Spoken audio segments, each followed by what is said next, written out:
Welcome back to the lab. Last time we made some tweaks to our UPS design. We're about to put these changes to the test.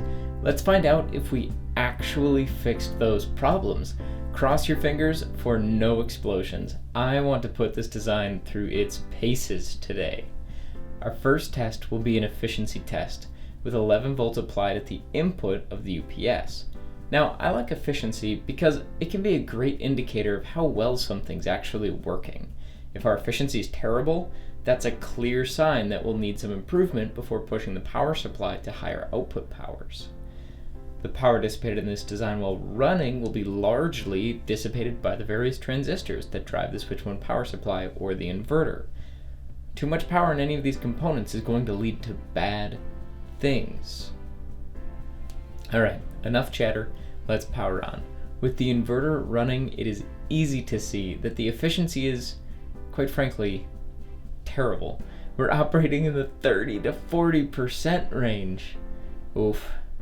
You know, I never really thought that I'd look back on the 50 to 60% we achieved before as better, but it sure feels a lot better than 30%. Everything's relative, I guess, and 30% efficiency is bad enough, but there's something that I like even less about how this UPS is behaving after our reworks were done. With low input voltages, the push-pull transistors, they're actually turning on so slowly after our gate drive mod that the output voltage is affected. What? Disgusting! Yeah, this circuit mod didn't work. It's straight up garbage. After turning up the input voltage a bit, I expect there will come a point where the gate drive is sufficient. All we need to do is turn up the knob ever so. There it is. Now let's just power cycle to see how the turn on transient looks. Dang it!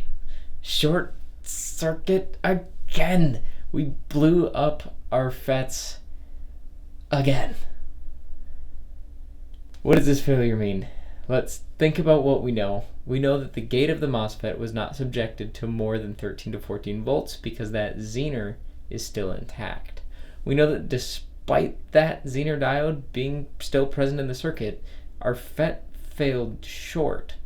Thinking about those two failure modes we were talking about before, these two facts lead me to say that we probably need a better snubber when operating at this voltage level.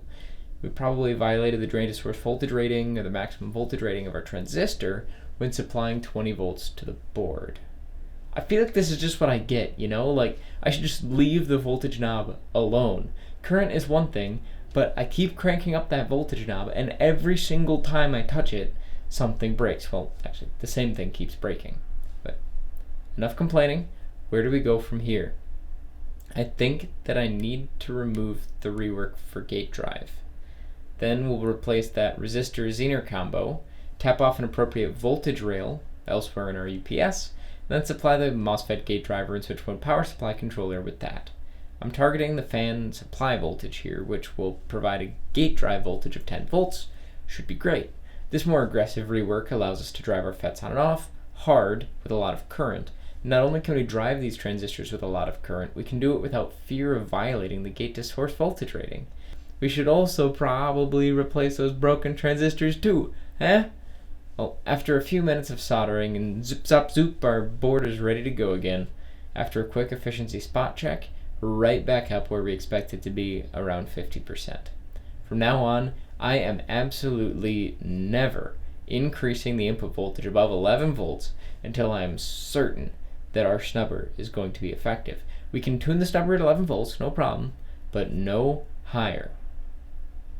To help us out here, I made a part swap. I swapped in some FETs rated for 200 volts from drain to source and 40 amps. This is providing twice as much voltage margin when compared to our previous transistor, so hopefully it can survive long enough to help us tune the snubber. We just need to seriously balance power dissipation and performance in the snubber, which will not be a trivial task.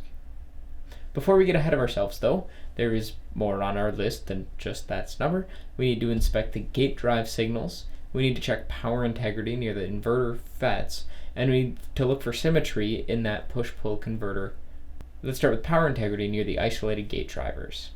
After a closer look at the high voltage and low voltage power nets near the isolated drivers, There's definitely some noise here, but I'm not sure that it's truly an issue.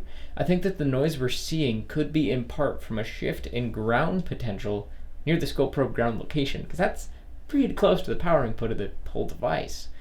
There's a relatively large amount of current flowing here, and the main thing that leads me to believe that some of this noise is real and some is due to our measurement setup is simple. It's very difficult to take a truly differential measurement, like measuring a voltage on the high voltage side of this system with a regular scope probe. And that's because the ground lead of our scope, well, that's ground. That's like earth ground. We don't have an option to decouple this without a much more expensive scope probe. Ideally, with only one ground clip connected, the current should be small because it's on the other side of an isolation region, but we don't have a great ground lead location near this IC, so the ground clip is a little further away than I'd typically like.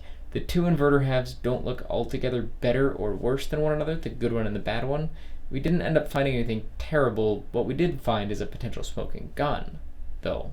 It appears that the dead time programming resistor for the gate driver on the side that exploded and the side that's consistently running hotter than the other was physically smashed. Like where a resistor should have been, a puddle of dust now exists. Well, there's your problem.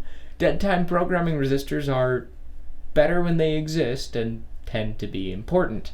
Without this resistor, the dead time is probably programmed to either a minimum or maximum value, perhaps even 0, which would certainly have an impact on efficiency, heat, and probability of destruction. Check. Done. I think we found root cause on this one.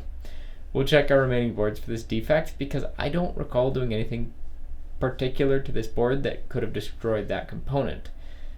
At least destroying a component in this way where it's like cracked in half, and so it could have happened at All PCB's manufacturing facility or during shipment. After replacing the component, both halves of the inverter are behaving as expected. After a quick rework, both halves of our inverter stay cool to the touch, even under load. So what's next? Gate drive signals. A quick measurement later, and it's easy to see our transistor gates are happy now. Very rapid transitions through the triode region, minimizing switching losses. Never getting anywhere near 20 volts, ensuring the gates are not damaged. This rework worked. So how does the symmetry of current look after the FETs really turn on? Well, we swapped a scope probe over to the current shunt resistor, and this was a hot mess. The massive current sloshing around in the new snubber make it very difficult to see any sort of true current.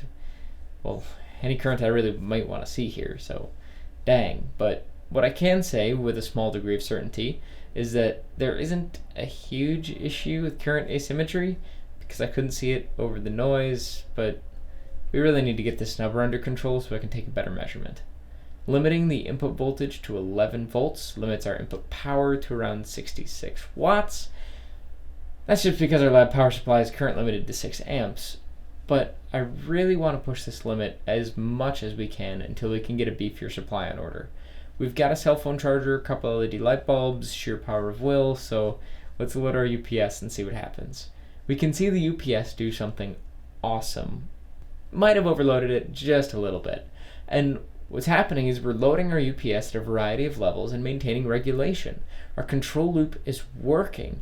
Everything looks great. This sine wave maintains its appearance, no excessive noise, no excessive ripple, despite a power factor of like 0.6 according to the kilowatt. I mean, not bad. I mean, 26 watts is a far cry from 700, but it's certainly a start. Our general bring up that we did today tells us a lot. It's telling me that on a high level, our UPS works. We can make 120 volts AC, we can make it at 60 hertz, and we can regulate this voltage at a variety of load levels. The architecture we defined works. However, due to the snubber required on the input of the push-pull converter, we're pretty limited in output power, and the power burned in the snubbers leads to a system efficiency of around 40%, which limits our output power considerably and makes it pretty much impossible to actually use as a battery backup system. Dang it. We need to find a way to greatly improve system performance before actually using this board as a UPS. Some of these fixes will be easy, and others might require large architecture changes. Only time will tell. So stay tuned for our future videos where we will discuss how we achieved closed-loop AC voltage regulation and dive deeper into testing our push-pull converter. After all, there are some parts of this design that are working really well. We want to focus on that good, pull it forward, and keep searching for ways to make the other parts of our UPS better.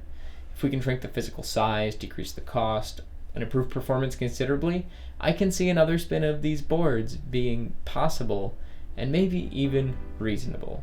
Your support helps us out a lot on this one, so please subscribe, share our content, or just start a conversation in the comments if you want to see this project keep moving forward. This is only our first prototype, after all. I think this time we have together in the shop is really great. I'm having a lot of fun, and I hope that you are too. Most of all, I hope that you learned something great today, and I really look forward to seeing you again soon. So thanks for watching EE for Everyone, and thank you for staying till the end. Bye!